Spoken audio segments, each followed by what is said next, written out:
Chapter 11, we're going to be dealing with the prokaryotes. I honestly forgot to put the name of the gentleman there, the scientist, and I do not remember who it is. So I will have to research it, put another picture there, but somebody who was pretty influential in, I do believe, bacterial biology. So I think it was the guy who actually came up with the word prokaryote, but I don't remember. If it's important to you, you'll find a way. If not, you'll find an excuse. Alright, let's get started. So we're going to be talking about all these particular bacteria, and alpha proteobacteria, beta proteobacteria, all that. Proteobacteria, we'll talk about the gram-negatives, gram-positive, firmicutes, all that good stuff. So we're going to get started with prokaryotes. We want to get into a way of actually systematically classifying them, and that's Bergey's Manual.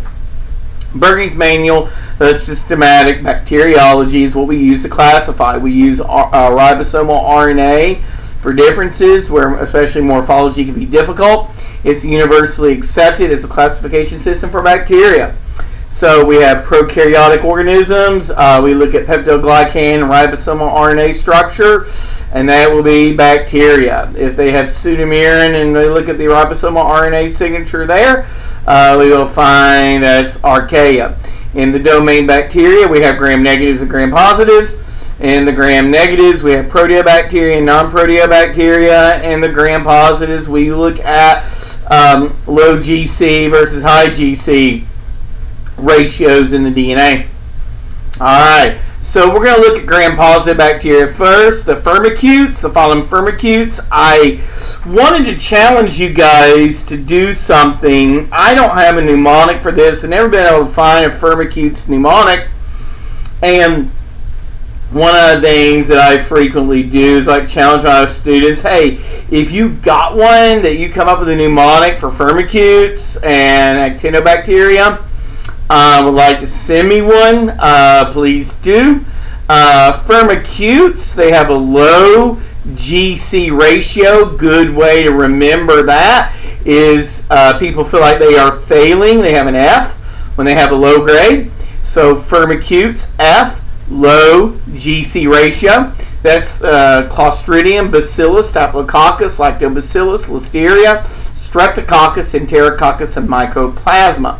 It can be very hard to remember all those. A mnemonic could be helpful, and I don't have one yet, and thought about just saying, hey, if you guys come up with one, what I will do is I will not only use it in my notes for future classes. And so anyway, send me one if you come up with a good one. Send me one.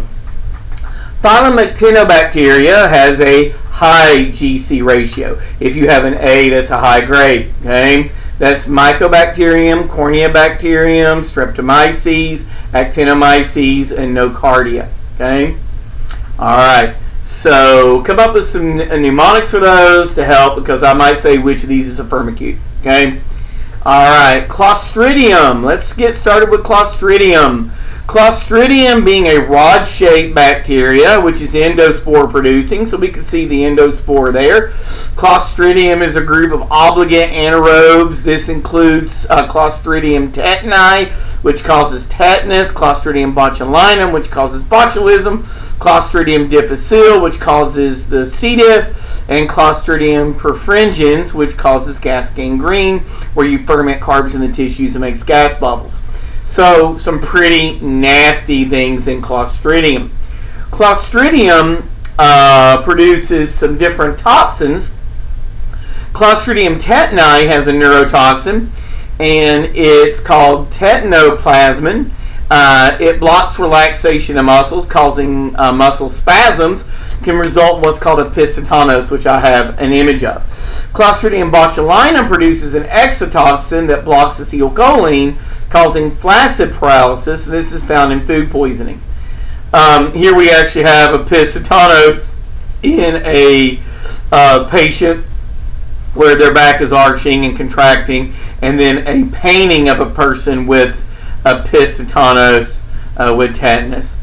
Flaccid paralysis, where their body is paralyzed in the patient. So Now, that is one of the really deadly neurotoxins found in C. tetani, Clostridium tetani, and Clostridium botulinum.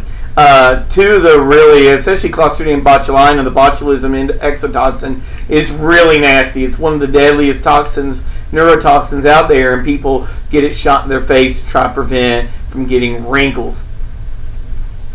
Bacillus, rod-shaped bacteria who are endospore producing. They are going to be found in commonly within the soil. They are some of them are pathogenic, like Bacillus anthracus. Causes anthrax. It can cause skin infections, pulmonary infections, and gastrointestinal infections. And B. cereus, Bacillus cereus, which causes food poisoning. Staphylococcus, spherical clusters, Staph aureus, which is yellow, pigmented colonies, where it gets its name. Staph is yellow, okay. May infect surgical wounds, causes sickness, enterotoxin, that is, causes you vomit and nausea, and they are very quick to develop bacterial resistance, antibiotic resistance. For example, MRSA, methicillin resistant Staphylococcus aureus, and VRSA, vancomycin resistant Staphylococcus aureus. Skin infections, pneumonia, food poisoning, endocarditis are all things that Staphylococcus is known to do. Lactobacillus is an aerotolerant microbe. They infect humans, the vagina, the intestinal tract, and oral cavity, used to make sauerkraut, pickles, buttermilk, and yogurt because of the lactic acid fermentation that Lactobacillus does to make sauerkraut, pickles, buttermilk, and yogurt, the sour stuff, okay? That's basically what is the tartness in those things is lactic acid, which is a byproduct of their metabolitic waste. Listeria, Listeria monocytogenes, is pathogenic. These are facultative anaerobes.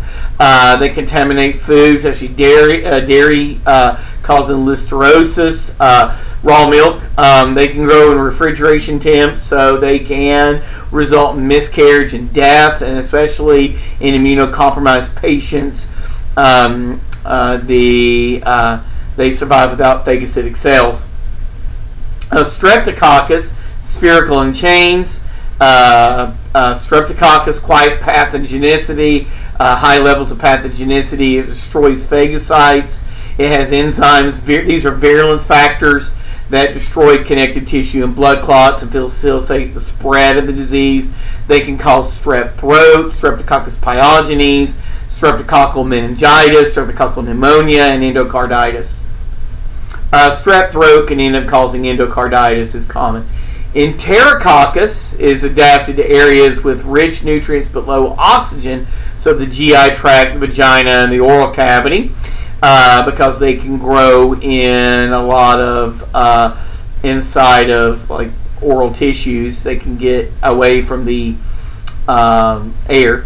Leading cause of nosocomial infections, hospital-borne infections, high resistance to antibiotics, Enterococcus faecalis and Enterococcus faecium.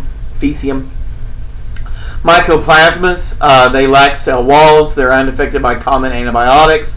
They have sterols in their cell membrane. They resemble fungi a little bit because they are pleomorphic. They have these filaments. M. pneumoniae causes the mild pneumonia, Mycoplasma pneumoniae.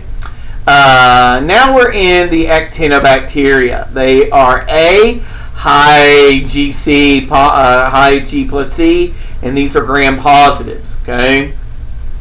Now we can go far more into it, to the filaments, mycelia, and all that. Okay, and look at them with their grams. Mycobacterium have mycolic acids, kind of easy to remember. Mycolic. Mycobacterium tuberculosis, which causes tuberculosis, respiratory infection in the lungs. That's what killed Arthur in Red Dead Redemption. M. leprae causes leprosy, grows in your PNS, and the skin tissues die, causing necrosis. and disfiguring nodules in your body. Dreaded nerve disease causes loss of nerve function, so people might get severe burns and injuries from not being able to feel. Tuberculosis will cause scarring and damaging to the airway. Leprosy will cause nodules that are disfiguring on the body. It is a disfiguring disease. Corneobacterium, club shape. Cornea, cornu is like a horn, but cornea, cornine, club. They look like little clubs. They're commensal on the eye, but Corneobacterium diphtheria, the diphtheriae causes diphtheria. Upper respiratory infection, gray membrane forms on the throat. It has an exotoxin that's AB. The AB. So that's what we actually give the vaccine against, is the exotoxin, the AB toxin. Streptomyces, which is where a lot of our antibiotics come from. Commercially produced most antibiotics. Lots of research. There's over 500 species. They're isolated from the soil, and that's what causes the musty odor of soil, actually. So anyway, actinomyces, facultative anaerobes, animals' throat and mouth. The Actinomyces israeli, actinomycosis, infects the head, neck, destroys tissue, causes abscesses in the throat and mouth, as you can see on this patient. Nocardia resembles actinomyces. They are aerobic, common in the soil. Nocardia asteroides, pulmonary infection, lung infection, we call that nocardosis. Mycetoma, this actually affects your feet and hands. These are opportunistic infections for people who have a lot of times opening wounds or low levels of immunity and things like that. Gram-negative bacteria, the phylum Proteobacteria, which are chemoheterotrophic. This is the largest taxonomic group. They came from a common ancestor. Proteus was a Greek god who could assume many shapes. There's alpha Proteobacteria, beta Proteobacteria, gamma Proteobacteria, delta Proteobacteria, and epsilon Proteobacteria, 5 classes. Okay, the different groups, we'll talk about the alpha Proteobacteria. They don't need very many nutrients. They grow with low levels of nutrients. They have these prostheca, stalks or buds that actually some bacteria that contains, they have cytoplasm, used to get nutrients because they live in nutrient low levels. That's how they can do it. Important for nitrogen fixation in plants. There are some pathogenic in plants and humans. Rickettsia is the Rocky Mountain Spotted Fever, and Barnabella hensley cat scratch fever. The beta Proteobacteria, nutrients that actually diffuse away from areas of decomposition, organic matter, so they like to use hydrogen, ammonia, and methane. They're spirilla. They do cause some diseases. Some of these, Neisseria meningitis causes a meningitis. Neisseria gonorrhea causes gonorrhea, and Bordetella pertussis, the whooping cough. Gamma Proteobacteria is the largest subgroup. Pseudomonas, opportunistic, we call that hot tub rash. Coxiella burnetii, Q fever, aerosols in milk, Legionella, water pumps and streams, very potentially fatal pneumonia, Legionnaire's disease. If you get aerosolized water with the bacteria, like for example from your air conditioner, okay. So Legionella was the American Legion Convention got an outbreak in 1976 of Legionnaires. Gamma Proteobacteria, Yersinia pestis, my favorite bacteria. the Great Plague, the Black Death, the bubonic plague in the 1300s killed 75 to 200 million people. That was actually 30 to 60% of the European population. Rats and ground squirrels transmitted it through fleas. Fleas transmit to animals and humans. It used the Asia to Europe Silk Road and merchant ships to travel. The swelling of lymph nodes and the swellings called buboes, the sores, the hemorrhages resulting in necrosis and black tissue, black death. Gamma proteobacteria are enterics, Escherichia coli in the human GI tract, especially traveler's diarrhea caused by E. coli 0157H7, Shigella, dysentery, shigellosis, Vibrios, this causes Vibrio cholera, coastal waters, profuse watery diarrhea, you poop your guts out. Salmonella is very pathogenic. Salmonella enterica, there's 2,400 serobars of that. Salmonella typhi causes typhoid fever. So that's a really bad one. There's serobars are just variations of species called a serotype. They have different antigens on different parts of the cells following the Kaufman-White scheme. We can designate an organism by a number of letters that correspond to antigens, like the K, antigens on the capsule, O, antigens on the bacterial cell wall, and H, antigens on bacterial flagella. Like to ask this on the test. I'm going to ask you these different bacteria, what groups, what things do this. Check your quiz. I don't know if I had the serobars on the quiz yet. Delta proteobacteria. These are some predators of other bacteria. They contribute to the sulfur cycle. Delovibrio, leech, gets its name from leech. Dela be a silent, like Deloid rotifers. Cell elongates and into a spiral, then fragments in several new cells.